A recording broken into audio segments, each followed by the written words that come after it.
Take two. So, I wanted to do a really quick video of just some stuff I've been thinking about the last couple of days. Um, just about Earth Christians and Earth people in general. Just people who are Earth focused, because Earth Christians sort of go in this category. They're all Earth focused people, and Earth Christians filter things through the lens of this world. So, um, they if they have a limit, it's going to be related to um, what, if anything, is going to cause problems for you in this world, because that is considered unwise to do. Never mind that the entire Bible is covered with people who, whatever. We won't go back on that. But the point is, everything is earth focused. And when you take the Bible and you're trying to interpret it, and you interpret it for this world, you're going to come up with some faulty conclusions. And a lot of times you're going to end up on the opposite side of God. But the main thing that I wanted to leave was the idea that, when you are on the earth, gosh, I can't remember what I was going to say. Okay, sorry about that. I had a brain fart. The devil is busy. So, anyways, I was thinking about, the reason why, the reason why Christians are even still on the earth after we discover the truth is for y'all. And I think I talked about this in a previous video, but our pastor, one of my old pastors, used to always be like, he had a lot of zingers. This is all the same guy, basically, pretty much. But he would always say, why, if all that we're supposed to do here is get saved, then when you got baptized, we would just leave you under the water and finish the job. Which is just a funny, vivid way of showing that there's more to do. But I think that even that kind of gets churned through this Earth Christian perspective, because he's not saying we're here to live our best life. The only reason why any Christian is still here after they become converted and become born again is because of you. Because you still have to be told the information. And that person over there, and that person over there. It's purely for evangelistic purposes, because the more people that know, the more people can go. So he leaves us on the earth because, just like when you die physically, you can't tell people what it's like over there. You can't tell people what you see. We know that everyone who has died knows the truth. And thank God that, he sort of promises us that this is the only trial phase. It's not something that goes on and on for infinity. When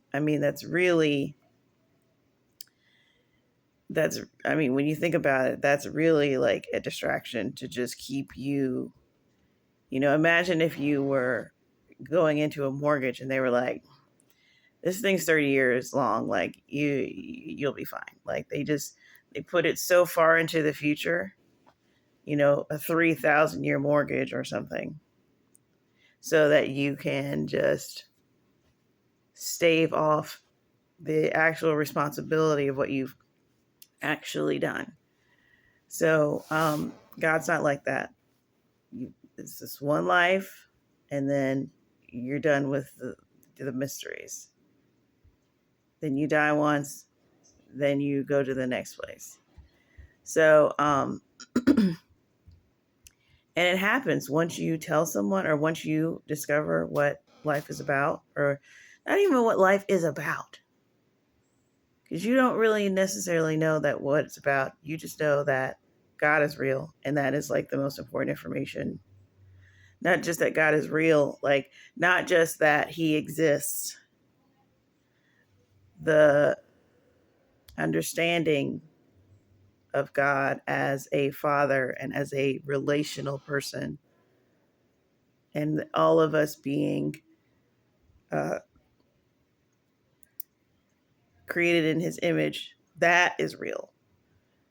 And Jesus being his human representation and also him is real.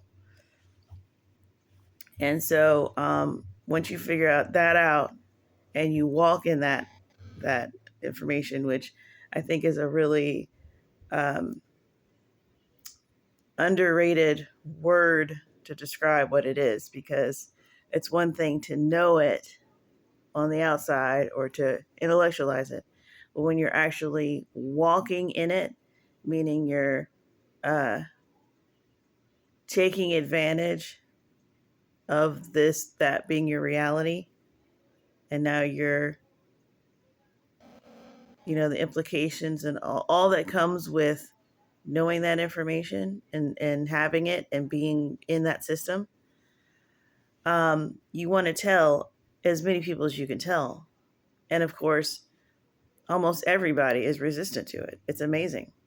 It's really interesting when I see other people, like I'm just looking around and seeing how many Christians are in unsaved families, which is not an accident, guys. Like, I grew up in a Christian household with parents that were ministers, and there's a lot of people like me. But the older I get, the more that I see, the type of people that come to Christ in the ministry are people who are maybe one or two people in families. Sometimes the whole family gets saved, and that's a beautiful, beautiful blessing. But a lot of the times it's just one person or two people in a family, or one person in a marriage. That is God's beautiful, marketing, not marketing, because marketing is supposed to target people who would likely buy a product. So you're trying to find your demographic and, what is this person, what is the ideal buyer like, this and that. And God isn't doing that, because the market is every person. I don't understand it. I feel like it should be marketed towards the people who care about it. Seem to me. But he knows everybody. He sees everything. He experiences everything that we do through us. And he knows that he's the thing that we all need and want. So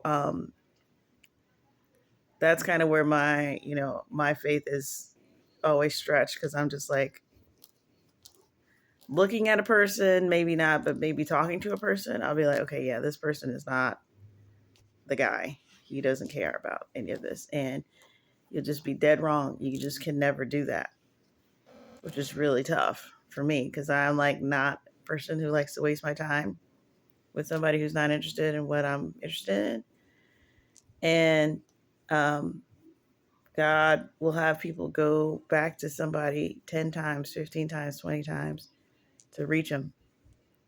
And it's incredible once that person is saved and it's a testimony. It's like, wow, that's amazing. But in the moment, I'm sure it's, I just cannot believe that this is what he's doing. but he's doing it through us. And if we were to just get saved and leave, we would be done in a generation. He doesn't want just one generation with him. He wants as many people as possible because he is infinite. There's no, uh, you know, whatever the final count is, it's going to be sad. That's the thing. It's like we all have to do as well as we can as Christians to get as many people onto the boat here. But, and you might feel, I definitely want to leave here feeling like I did everything that I could do. And that, and maybe, you'll get up there and find out that you did a lot more than you thought you did. And you impacted a lot more people than you thought you did, of course. But the final count is always going to be sad because it could have been everybody. And so as long as this world, this world is not, this world belongs to the devil. Like that battle was lost thousands of years ago. So once sin entered the world and once we came into every single person was born with the sin, like God is not fighting to conquer this world. We're not here to take back yes, there will be ups and downs but that is dictated by the Spirit. And typically we're usually not on the same page as the Spirit. When we're like, oh my gosh, we're doomed. He's like, no, you're going to go in there. You're going to do this and that. Or we are doomed and we go to jail and then everybody in the jail gets saved and then a revival happens and then time goes on. So he dictates how long this thing goes on. One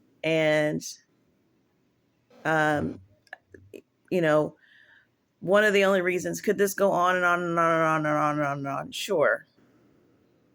But God has a finite thing to this thing. And we can see that through the plan. If we read the entire Bible, we might be able to catch the plan here. And, the numbers mean things. The Sabbath day means something. I know that's a revelation that's completely lost on me. Maybe I know it and it's just so simple that I don't quite understand this day of rest situation. But there's a lot of clues indicating that, this thing is going to go on 6,000 years and then 7,000 years is going to be a Sabbath because like the Bible says, and people use as sort of a decoding device, a day with the Lord is like 1,000 years and 1,000 years like a day. And also there's specific days and timings in Revelation and Daniel and all this stuff. So, it's been almost 2,000 years to the day, to a T, that Jesus was here and died. He's supposed to be coming back at a specific time and all of this stuff. So, if the Bible let it seem like this was going to go on for however many years, we would get that sense. But I think everybody understands that it's winding down. It's winding down on his calendar. It's winding down in the sense of what human evolution, I guess, for lack of a better word, is able to withstand. Because the thing is, I don't know, I don't see a lot of people, unless you're a Christian, unless you got the Holy Spirit showing you what it is, the nature of humans, the sinful nature of humans, we cannot sustain this place forever. It's not this, that is such a, can you take anything more for granted by saying like, oh well, 10,000 years from now, 100, even 200 years from now? Like, no, sir, no, absolutely not. Well, I mean, aside from the fact that evolution is telling you that everything's 100 million years old, blah blah blah, and everything crawls at a snail's pace, like where? Look at the you know, even if you said that, it's clearly not doing that anymore, and it's speeding towards a point where it's just going to just go off into light years speed, light speed. So we're already pretty much there, like the way things are advancing. Um, who was it that was saying like knowledge is increasing? It used to increase by a certain increment of time. Like one a few every year. I can't remember what the increment is, but it's like basically increasing on top of its increase on top of its, like it's happening way, it's speeding up, and it's exponential. So we're not going to be doing this for very much longer. Um, just by either by spiritual standards or by just regular world standards. And the other thing is, like, I don't understand why people don't realize, like, as soon as like the Pandora's box of the day gets opened, like we don't, there is no going back. This whole idea of a pendulum swing and all of this nonsense. I think what people think is a pendulum swing is really just humans, us trying to do what comes natural to us. The part of us that is made in God's image versus the part of us that's sinful, and it's just swinging like this way and that because we're just, but that's not human evolution, like naturally what it would naturally do. Nothing should be swinging. We should be going in a perfect direction of perfection, and we don't. So that pendulum swing is nonsense, and it doesn't matter. It was a whole lie anyways, because it was just a lie to get people out of, to get people to realize, to get people to relax about how the world was changing negatively, and just be like, it's going to swing back. Don't even worry about it. It's like, no, it's not. They just lied about that. But yeah, like, so we keep, the Pandora's box is, I don't know, what is it, like Greek mythology? But you know what? Everybody knows what that means. It's, essentially the apple in the garden. It's all the same story, right? So once we open a new box of knowledge, which some type of force is very eager to get us to do, and is constantly, like, that's the other thing about knowledge increasing. It's just like the constant grooming. I'm just feeling like so groomed. I'm just like, I'm and so handled. I'm just like, bro, leave me alone. Do what you got to do. I don't need you to give me a huge explanation on why, I don't need the TED Talks on why we should start feeding our little kids to animals and, start flaying them for entertainment. Like, just be evil if that's what you're going to do. Like, just do it. I don't care. Because they don't need to go through us anymore. And it's not even like, we're not here to preserve this place. We're not here to preserve the place. If it's at all possible, do what you can do. Fight for what you can fight for. But if it doesn't matter because the place that you would have fought for is already compromised, like the whole thing's compromised, there's nothing to fight for. This entire country is compromised. Like America, as George Washington and all of them people set out to do, that thing is just covered in, it's all spiders. It's just spiders. Like, you just open it up and it's just cobwebs and spiders. So It's very sad. And I remember like maybe, I think it was like 6 or 7 years ago now. Like I just felt like this I just got very, very sad about America, and I basically just said goodbye to it. And it was really strange too. Like I don't know, it wasn't me being dramatic, I'll tell you that. Like, and now I don't feel any type of way about it because it's like I already said goodbye to this place. Like it's just gone. It's very sad.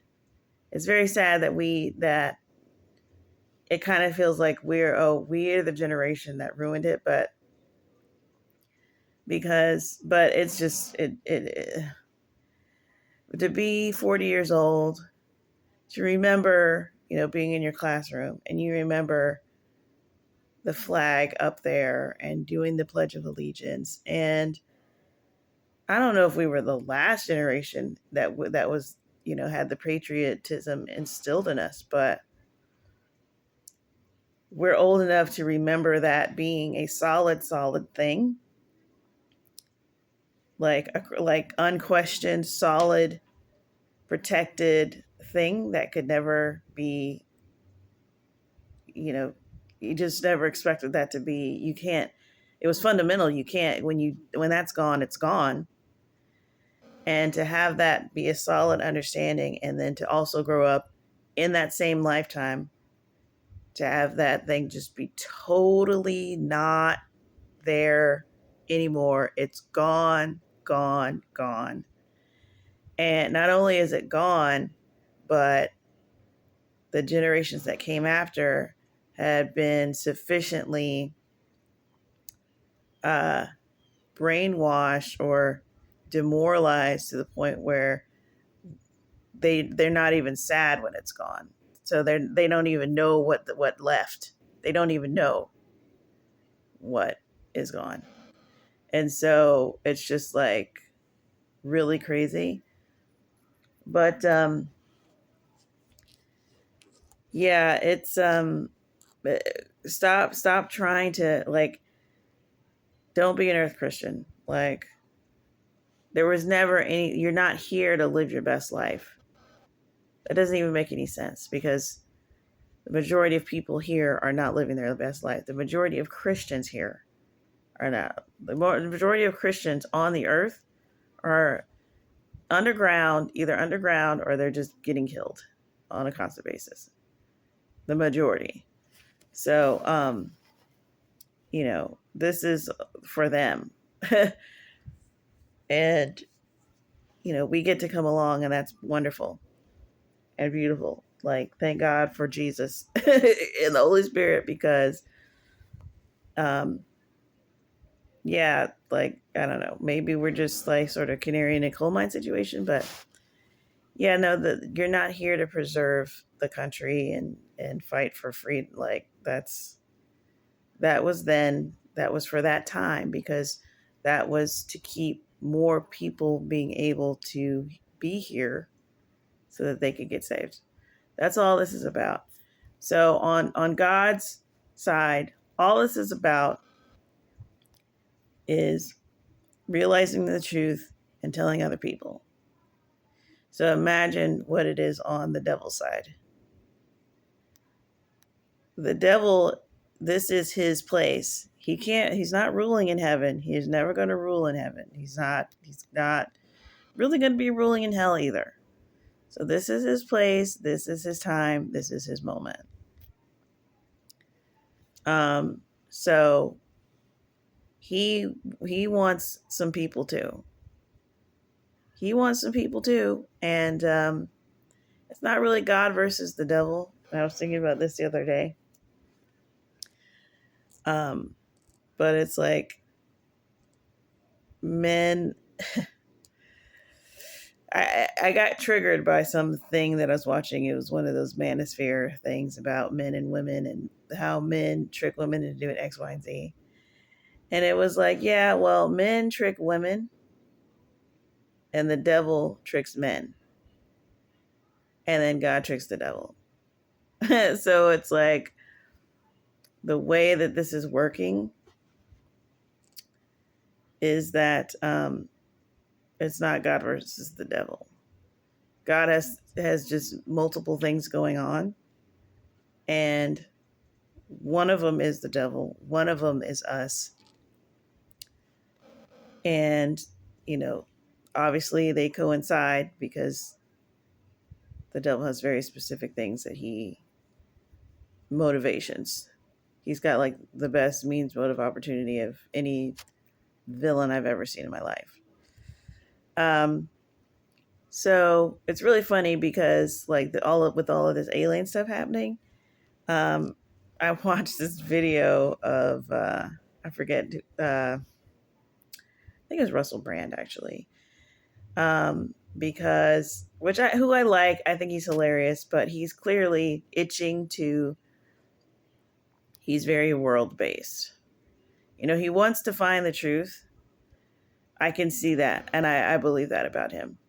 But he wants to find the truth on this earth, which is always going to be half truth because it's not about this earth. He's on his way out. Like that. It's like, bro, what are you, like 50 years old?